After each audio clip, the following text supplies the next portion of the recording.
ఏమైంది అనిత? మామ కూడా ఫోన్ చేసి నువ్వు కూడా కలుద్దామన్నావు. అరే బాపుకి ఎంత చెప్పినా అర్థమైతలేదు బావా. ఊకే సంబంధాలు చూసి నాకు మ్యారేజ్ చేస్తా అంటున్నాడు. ఇంత దూరం తీసుకొచ్చింది ఎవరు? నువ్వా నేనా? అప్పుడు మామ చేసుకో అన్నప్పుడు చేసుకుంటే అయిపోగా నన్ను. ఏమో బావా, అప్పుడు తెలిసి తెలియక జరిగిపోయింది. ఇప్పుడు ఎట్లా? బాపుకి ఎంత చెప్పినా వింటలేడు అసలు. ఫస్ట్ నాకే క్లారిటీ లేదు కానీ నువ్వు నన్ను చేసుకుంటావా చేసుకోవా అని. నన్ను అడిగితే నేనేం చెప్పాలా నీకు? నీకు ఎన్నిసార్లు చెప్పాలి బావా? నీకు మొన్ననే చెప్పిన 2 years కి చేసుకుంటా అని. అంటే నా మీద నమ్మకం లేదా ఏంటి? అట్లా కాదా అనిత, నువ్వు ఇప్పుడేం మాట్లాడతావో సాయంత్రం ఏం మాట్లాడతావో తెలియదు. 2 సంవత్సరాల తర్వాత అంటే అప్పుడు ఎట్లుంటావో ఏమో అని. అసలు నువ్వు బాధపడుతుంటే నీకు డబ్బులు తీసుకొచ్చి ఇచ్చిన, నువ్వు ఏడుస్తుంటే నీకు కన్నీళ్ళు తుడిచిన, హక్ చేసుకున్నా. అప్పుడే అర్థం కాలేదు బావా?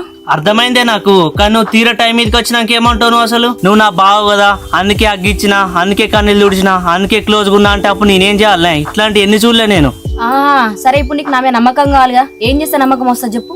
ఏం చేయాల్సిన అవసరం లేదు, నేను నిన్ను కాకుండా ఇంకెవరిని నమ్ముతా. సరే బావా, ఇన్ని రోజులు అయ్యిందేదో అయిపోయింది. ఇప్పటికే నా మనసులో మాట చెప్తున్నా.